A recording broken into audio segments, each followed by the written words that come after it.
Halo, selamat sore pemirsa. Demikian tadi berita pilihan iNews Sore yang akan menemani Anda selama 2 jam bersama saya, Anissa Dasuki. Dan saya Fadi Hasib. Kita awali iNews Sore hari ini dengan informasi dari Mall Panakukang Square Makassar yang kebakaran. Polisi masih menunggu proses pendinginan oleh pemadam kebakaran sebelum tim Inafis menyelidiki penyebab kebakaran.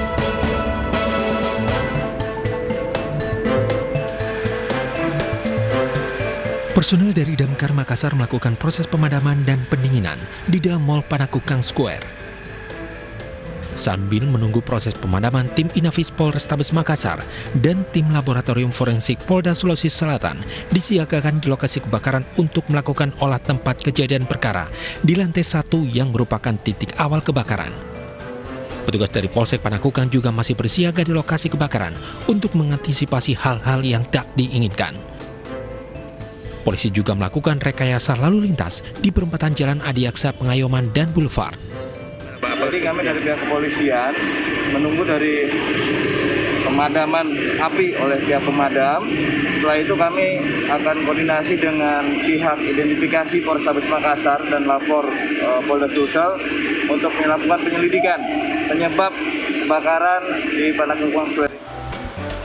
Kebakaran hebat menghanguskan gedung Mall Panakukang Square yang terjadi pada Jumat malam. Dalam peristiwa ini hampir seluruh barang dagangan yang berada di lantai 1 hingga lantai 3 hangus terbakar. Dari Makassar, Sulawesi Selatan, Yul Yusfin, iNews melaporkan. Pemirsa, angin puting beliung menerjang rumah warga di Desa Labuan Terenglembar, Lombok Barat, Nusa Tenggara Barat. 30 rumah dilaporkan rusak hingga warga terpaksa mengungsi.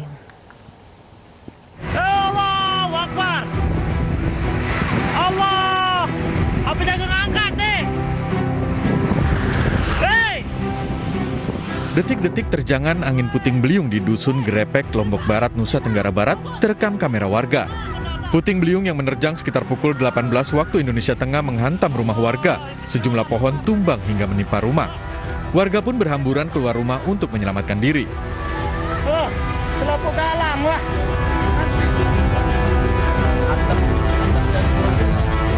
Lebih dari 30 rumah dilaporkan rusak. Atap rumah warga berhamburan diterjang oleh angin.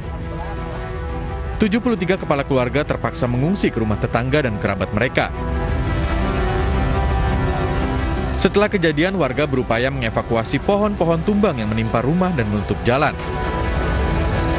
Jam 6 lebih 10 menit, jadi sebelum azan maghrib itu banyak pohon yang tumbang, tapi alhamdulillah masyarakat di sini sebelum azan itu kompak untuk mengevakuasi pohon-pohon yang tumbang itu. Kalau rumah berapa yang rusak? Rumah yang rusak di sini yang rusak berat baru 6 titik, yang parah sudah. Yang sedang 14 titik. Yang terdampak di hanya 2 RT niki, Pak Dewan, RT 2 sama 3. Tidak ada korban jiwa akibat bencana alam ini, namun seorang remaja mengalami luka ringan karena tertimpa material bangunan dan saat ini dirawat di rumah keluarganya. Saat ini warga sangat membutuhkan bantuan makanan, tenda darurat, terpal, dan logistik lainnya karena warga tidak berani mendiami rumah mereka sendiri. Dari Lombok Barat, Nusa Tenggara Barat, Muzakir, iNews melaporkan. Sejumlah daerah di Jawa Tengah melakukan gerakan di rumah saja untuk mencegah persebaran COVID-19. Namun sayangnya masih ada sejumlah pedagang yang tetap berjualan di tengah gerakan di rumah saja selama akhir pekan ini.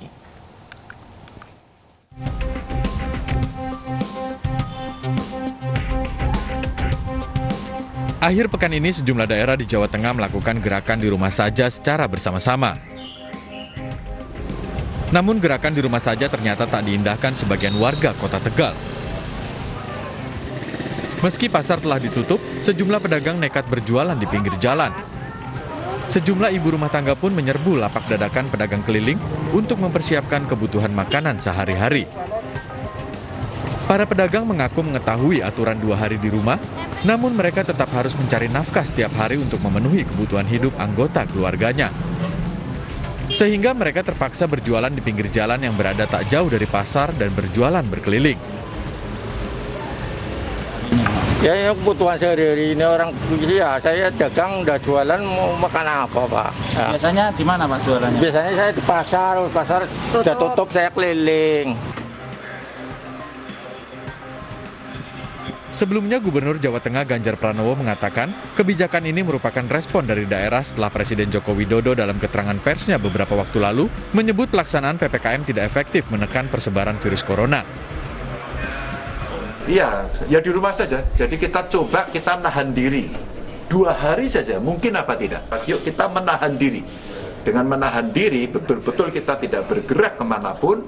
Kita bisa siap-siap dulu di rumah, ya. Anggap aja seperti kita camping begitu di rumah, terus tidak keluar. Kira-kira kita bisa mencegah nggak ya? Ganjar menegaskan program ini bukan untuk menakut-nakuti masyarakat, melainkan untuk membangun kesadaran bahwa COVID-19 memang sangat berbahaya. Dari Semarang dan Tegal, Jawa Tengah, Yunibar dan Kristadi, iNews melaporkan. Pemirsa, hari pertama pelaksanaan ganjil genap akhir pekan di Bogor, Jawa Barat, puluhan kendaraan diminta putar balik karena plat nomor yang tidak sesuai. Dari puluhan kendaraan yang diminta putar balik, salah satunya pedangdut Ayu Ting Ting yang tidak mengetahui adanya aturan tersebut dan meminta maaf.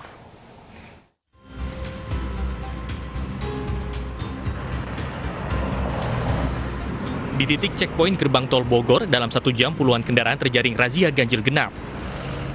Tidak ada sanksi apapun yang diberikan petugas, melainkan hanya diminta putar balik ke arah Jakarta. Tidak ada pemberian sanksi lantaran baru hari pertama pemberlakuan ganjil genap. Jadi perlu sampaikan lagi, jadi kalau untuk kendaraan kita akan putar balikan. Kan sudah ada pengecualian dan sebagainya, tidak mengganggu mobilitas dan sebagainya. Nah, ini bukan ganjil genap dalam rangka kemacetan lalu lintas. Ini tentang protokol kesehatan. Maka sanksinya pun adalah protokol kesehatan. Sudah diatur dalam peraturan wali kota, bagaimana sanksinya, ya mungkin nanti ada sanksi sosial, ada nanti sanksi denda dan sebagainya. Itu yang kami lakukan. Sementara itu, Wali Kota Bima Arya yang memantau langsung jalannya aturan ganjil genap menyebut, evaluasi efektivitas sistem ganjil genap akan dilakukan pada pekan depan. Ini masih banyak yang itu, yang kalau kita lihat jalur yang ke kiri yang langsung masih jauh lebih banyak.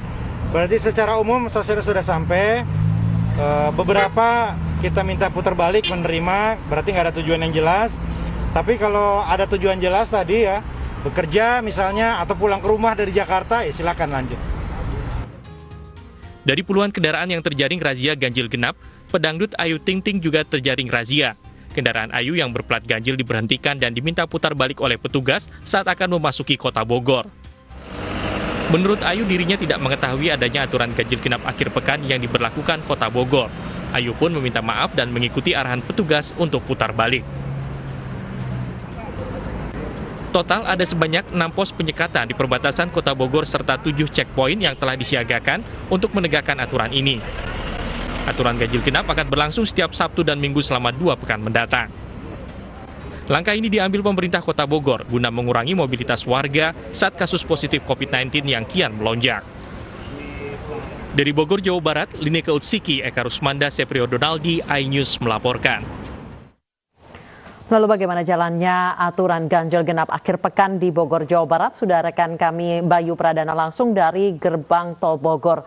Bayu, banyak pengendara yang terjaring razia. Apakah mereka belum mendapat sosialisasi dan seperti apa mekanisme putar balik yang dilakukan di gerbang tol Baranang Siang? Ya, Anissa dan juga Fandi, pemberlakuan dari aturan ganjil genap di akhir pekan di Kota Bogor ini masih dilakukan hingga sore hari ini. Sejumlah petugas pun masih terus berjaga dan menyisir kendaraan. Kalau kita mengingat ini adalah tanggal genap, ini artinya mereka sedang menyisir kendaraan dengan plat nomor ganjil. Dan nantinya juga sejumlah kendaraan dengan plat nomor ganjil ini akan di-stop dan dimintakan berkas-berkas maupun juga keterangan mereka apa sebenarnya tujuan mereka memasuki Kota Bogor. Sementara itu juga memang sampai saat ini belum ada sanksi yang diberlakukan, mengingat ini juga masih dalam tahap sosialisasi dan memang dari pagi tadi hingga sore hari ini masih belum ada sanksi yang diberlakukan dan para pengendara ini hanya diminta untuk berputar balik. Saya akan mengajak juru kamera Anugrah Surya untuk bersama-sama kita melihat apa yang sedang terjadi di titik saya berdiri saat ini, yaitu di pintu tol Baranang Siang, Bogor, Jawa Barat. Yang Anda lihat adalah penertiban yang dilakukan oleh sejumlah petugas gabungan, di mana petugas gabungan TNI, Polri, Dinas Perhubungan hingga Satpol PP ini terus menyisir dan juga melihat apakah ada kendaraan yang masih dengan plat nomor tidak sesuai dengan tanggal melajunya kendaraan mereka. Dan nanti bukan hanya saja plat nomor yang diperiksa, Anissa dan juga Fandi dan juga pemirsa, tapi juga mereka akan dimintakan keterangan, kejelasan mereka sebenarnya apa tujuan mereka datang ke Kota Bogor ini. Di antaranya nantinya para petugas ini akan meminta surat-surat seperti surat tugas, lalu juga KTP, melihat apakah para pengendara ini masuk ke Kota Bogor ini untuk bekerja ataupun untuk pulang dari arah Jakarta menuju kembali ke Kota Bogor. Dan juga memang dari informasi yang kami dapatkan, ini sudah ada sedikitnya 230 kendaraan yang masih terus bertambah, Anissa, Fandi dan juga pemirsa, hingga sore ini. Nantinya ini akan diperbarui lagi informasinya pada sekitar pukul 5 nanti. Dan juga memang kalau menurut dari petugas yang sedang bertugas di sini, ini juga kendaraan yang diperiksa dari pagi hingga sore ini memang ini terbilang semakin banyak. Mengingat juga pemberlakuan dari ganjil genap ini dilakukan di akhir pekan, dan juga mungkin juga banyak juga pengendara yang bukan hanya ingin kembali ke Kota Bogor ataupun ingin bekerja atau bertugas di Kota Bogor, tapi juga banyaknya pengendara dari luar Kota Bogor dan juga sekitarnya ini yang masuk ke Kota Bogor hanya untuk berwisata. Memang mengingat aturan ganjil genap ini adalah sebagai salah satu upaya pemerintah Kota Bogor ini untuk juga mengurangi adanya mobilitas yang ada di Kota Bogor dan juga sekitarnya, dan juga tetap menjaga jarak, dan tentunya ini sebagai upaya untuk memutus penularan rantai penularan dari COVID-19. Sementara itu juga pemeriksaan ini terus dilakukan sejak jam 8 pagi tadi hingga sore hari ini, dan juga dari informasi yang kami dapatkan nantinya pemeriksaan ini akan dilakukan secara berkala. Sementara dari pukul 8 pagi hingga 8 malam pemeriksaan akan dilakukan secara tatis atau seperti yang kita lihat baru saja ini, di mana di sini dilakukan penjagaan dan juga pemeriksaan. Namun nanti pada pukul 8 malam hingga 8 pagi pemeriksaan akan dilakukan secara mobile ataupun bergerak, di mana nantinya ini akan bergerak menyisir beberapa titik di Kota Bogor untuk memastikan apakah masih ada pelanggar-pelanggar yang memang juga tadi sempat lolos mungkin ataupun demikian. Ini tentunya untuk mengurangi padatnya Kota Bogor. Saya akan mengajak juru kamera Anugrah Surya untuk sekali lagi kita melihat seperti apa pemberlakuannya. Kalau kita lihat di belakang saya ini, pemirsa, adalah pintu tol dari Baranang Siang Bogor, Jawa Barat, di mana kalau kita lihat di belakang saya juga sejumlah petugas yang bersiaga. Ini Anissa, Fandi, dan juga pemirsa akan memberhentikan para kendaraan yang melaju di sini. Dan nantinya kalau kita lihat tadi di sebelah kiri saya sudah ada beberapa traffic cone yang sudah disiagakan. Nantinya ini akan dibuka apabila memang kendaraan yang diberhentikan ini bisa menunjukkan berkas surat mereka dan juga bisa menjelaskan apa tujuan mereka masuk ke Kota Bogor.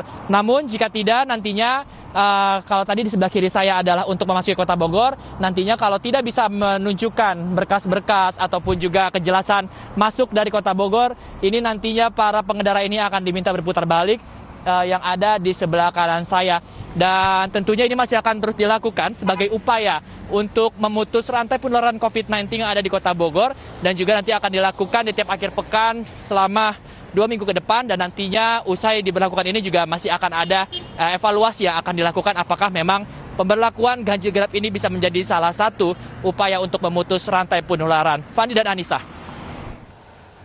Terima kasih dan selamat bertugas kembali Bayu Pradana dari Bogor, Jawa Barat.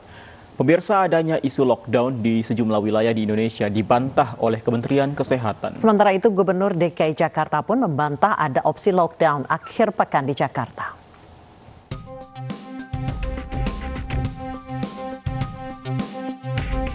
Sejumlah daerah di Jawa Tengah menerapkan lockdown pada akhir pekan ini. Gubernur Jawa Tengah Ganjar Pranowo meminta warganya untuk di rumah saja selama akhir pekan untuk mencegah persebaran COVID-19. Di Bogor Kota untuk mencegah persebaran COVID-19, Wali Kota Bogor Bima Arya memerintahkan untuk penerapan ganjil genap. Kendaraan dari Jakarta yang masuk Bogor dan terkena ganjil genap akan diminta untuk putar balik. Munculnya lockdown di Jawa Tengah dan ganjil genap di Bogor Kota sebagai jawaban atas tidak efektifnya PPKM yang telah dicanangkan pemerintah pusat. Berbeda dengan Jawa Tengah dan Bogor, Gubernur DKI Jakarta Anies Baswedan membantah adanya opsi lockdown Jakarta pada akhir pekan ini. Sebelumnya opsi tersebut hendak diambil untuk meredam penularan wabah COVID-19 yang gagal dibendung lewat kebijakan PSBB ketat yang sudah berlangsung sejak 11 Januari 2021. Opsi ini sempat tersebar luas di jejaring media sosial. Jakarta tidak merencanakan penerapan kebijakan lockdown di akhir pekan. Berita tentang kebijakan lockdown itu adalah wacana yang berkembang di masyarakat dan media. Tapi kami tidak di dalam posisi mempertimbangkan, apalagi menetapkan bahwa akan ada lockdown di akhir pekan di Jakarta. Sebelumnya isu lockdown total di Jakarta maupun daerah lainnya di Indonesia sempat beredar, seiring melambungnya angka kasus positif COVID-19 di Indonesia. Isu tersebut juga dibarengi dengan anjuran untuk mempersiapkan bahan kebutuhan sehari-hari untuk beberapa waktu dan akan melakukan penangkapan jika kedapatan melanggar aturan lockdown. COVID-19 sampai dengan saat ini pemerintah belum mengeluarkan kebijakan untuk melakukan lockdown total baik di Jakarta maupun di daerah lainnya. Kita tahu saat ini kebijakan yang telah diterapkan adalah pemberlakuan pembatasan kegiatan masyarakat di wilayah Jakarta dan Bali yang saat ini merupakan tahap kedua sebagai kelanjutan PPKM yang kita laksanakan pada tahap 1. Dan PPKM ini akan berlaku sejak 26 Januari hingga 8 Februari. Nanti kita akan melihat kembali pada evaluasi selanjutnya apakah PPKM jilid 3 akan ada ataukah kita kemudian mulai melakukan relaksasi. Pemerintah mengimbau agar warga tetap menjalankan protokol kesehatan baik di luar maupun di dalam rumah untuk mencegah persebaran COVID-19. Tim Liputan iNews melaporkan. Petugas BKSDA Kalimantan Barat bersama petugas Polres dan Kodim mencari 2 harimau yang lepas dari kebun binatang Sinkazu di Singkawang. Petugas menyiapkan umpan untuk memancing 2 harimau yang lepas akibat kandangnya longsor tergerus hujan lebat.